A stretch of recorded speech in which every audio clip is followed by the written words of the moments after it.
بسم اللہ الرحمن الرحیم اللہم صلی علی محمد وعلی محمد وعجل فرجہم۔ ہمارے مولا امیر المومنین علیہ السلام نہج البلاغہ میں خطبہ قاسیہ میں اس طرح سے ابلیس کے تکبر کے بارے میں ذکر کرتے ہیں اور ہمیں پیام دے رہے ہیں اور کہہ رہے ہیں کہ ہمیں عبرت حاصل کرنا چاہیے اس عمل سے کہ جو خداوند عالم نے ابلیس کے ساتھ کیا۔ یعنی ابلیس کے ساتھ کیا کیا تھا؟ ابلیس نے تکبر کیا تھا، غرور کیا تھا، کبریائی کی تھی، اس لیے خداوند عالم نے اپنی بارگاہ سے اسے نکال لیا تھا۔ کہا کہ فَاعْتَبِرُوا بِمَا كَانَ مِنْ فِعْلِ اللَّهِ بِإِبْلِيسَ اِذْ أَحْبَطَ عَمَلَهُ الطَّوِيلَ وَجَهْدَهُ الْجَهِيدَ۔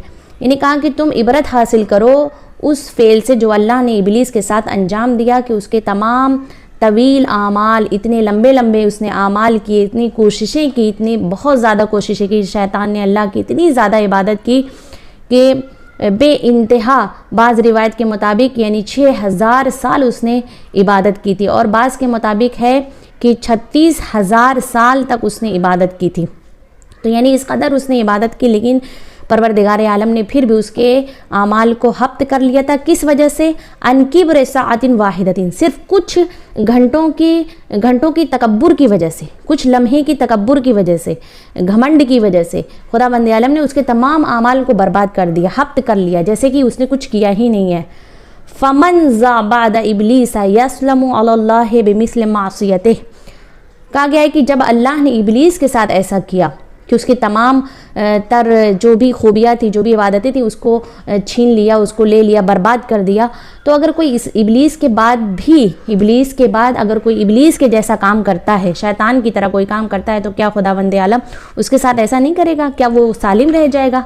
نہیں، ویسا ہی کرے گا جیسا خداوند عالم نے ابلیس کے ساتھ کیا ہے، جیسا شیطان کے ساتھ کیا ہے، ویسا ہی اس بندے کے ساتھ کرے گا، کیونکہ خدا کی عدالت سب کے ساتھ برابر ہے، خدا کسی پر ظلم نہیں کرتا ہے۔